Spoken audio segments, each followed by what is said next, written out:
evening and welcome to another video. Today is Saturday the 1st of October 2016 and this is the first of a double upload day, and we're going to preview the PDC 2016 Unibet World Grand Prix, which is going to take place starting on Sunday the 2nd of October and run all the way through to Saturday the 8th of October, live from the City West Hotel in Dublin, live on Sky Sports. Now we're just going to see evening sessions in this competition, so the fans can get right behind this competition. In this video we're going to talk about some key players, and at the end of the video we're going to say a summary of what I think is going to happen in this competition. Now where else can I start this without talking about the world number one Michael van Gerwen. Now Michael van Gerwen's won this competition twice before, back in 2012 and 2014. His win in 2012 really catapulted him back into form. We hadn't seen that form from Michael van Gerwen on the TV since probably his win in the World Masters in the BDO side, but he did show that week he was a phenomenal darts player again in 2012. He had a great run in the competition, winning it. Michael van Gerwen shows that he can win in this format like he can nearly every other format in the PDC circuit. The next player we're going to talk about is Michael Smith. Now Michael Smith really does need a big week this week. His best ever performance in the Grand Prix before is the last 16 performance last year. That was meaning he only won one match, and he has to better that performance to really kickstart his season and really boost him for the World Championships later on in the calendar season. The next player we're going to talk about is the informed player, the player that won on the Pro Tour today, Simon Whitlock. Now Simon Whitlock is very, very good on doubles when he gets going. If he can play his full potential, then he could win this competition. He's not had the best record at the World Grand Prix before. His best record is a quarter final in 2013, and he'll be hoping to beat that this week in Dublin. The next player we're going to talk about is Peter Wright, another player who's underperformed in the World Grand Prix before, and his best performance is the last 16 back in 2014. Now Peter Wright's a much better player than that. It'd be interesting to see if he's found a set of darts that he's used to now. He was tinkering with his darts again over the weekend in the Pro Tour. It'll be interesting to see which darts he uses. The next player we're going to talk about is Phil Taylor. Now he's won this 11 times before. Now he's been very, very good in this competition, excelling near enough every time. But his last one came back in 2013. So he's not won this competition in 3 years. And he's now got a TV title behind his name, winning last week in the Champions League of Darts. He'll be full of confidence going into this competition.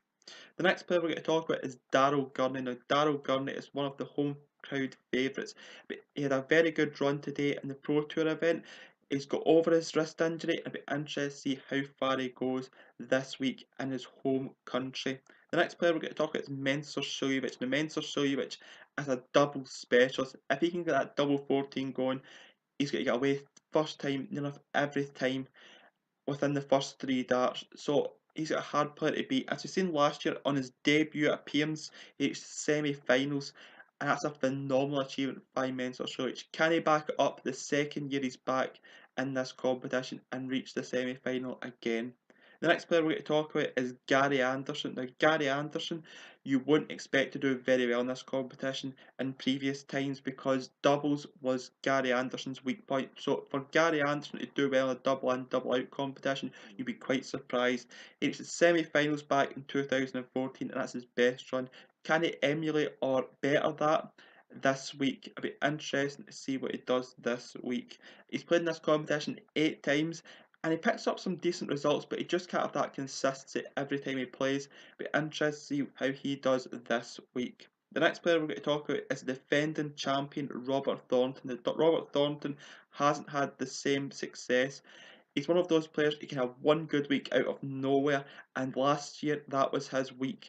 He hadn't produced that form since probably the UK Open back in 2012. It'll be interesting to see what Robert Thornton turns up. Will be the Robert Thornton that turned up last year, or the Robert Thornton that's been playing this year at an average level.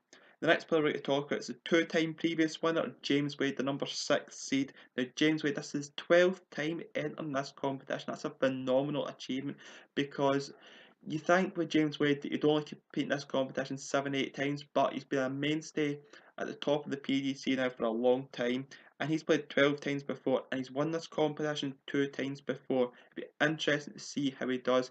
His doubles have been letting him down in recent times. It'll be interesting to see if he can get his doubles back, because his scoring has been very, very good in recent times. The next player we're going to talk about is Adrian Lewis. Now, Adrian Lewis has been a runner-up in this competition back in 2010 when he lost to James Wade.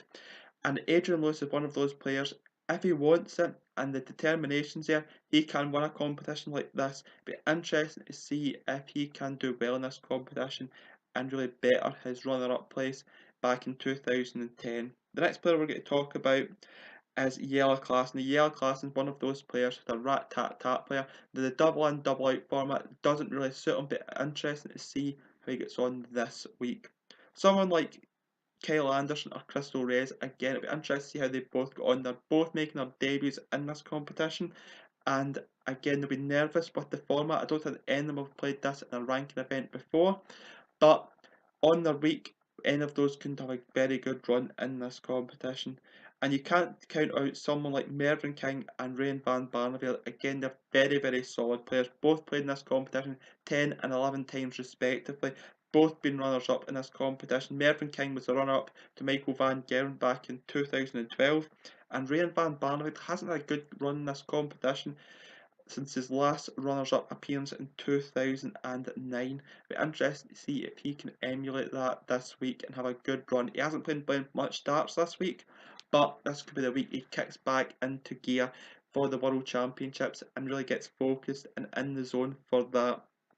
So what do I think is going to happen in this competition? I think that Michael van Gerwen will progress through the top half of the competition, and in the semi-finals he could play someone like Phil Taylor. I think we could see Michael van Gerwen versus Phil Taylor in the semi-final, and we could see someone like James Wade or Kim Huybrechts versus Mervyn or Raymond van Barneveld. I think the bottom half is a lot tougher to win than the top half, and I think whoever wins the bottom half will run out of steam against Michael van Gerwen. I think Michael van Gerwen will win the PDC 2016 World Grand Prix and come back, because I think he'll be quite an angry player. It hasn't won over this weekend on the Pro Tour, and he lost out last week in the Champions League of Darts to Phil Taylor, and he wanted to revenge that defeat. And I think he will do so this week in the semi-final stage. I think he'll beat Phil Taylor in the semi-final stage and then beat the winner of the bottom half of this draw. So with that, that's the end of this video. Thank you for taking time to watch this video. If you want to like this video, please leave a thumbs up on the video. If you want to leave any feedback on this video, you can do so via the comment section below or via my Twitter, which I'll also put in the description below. And until I upload another video in about an hour's time, I will see you then. Goodbye.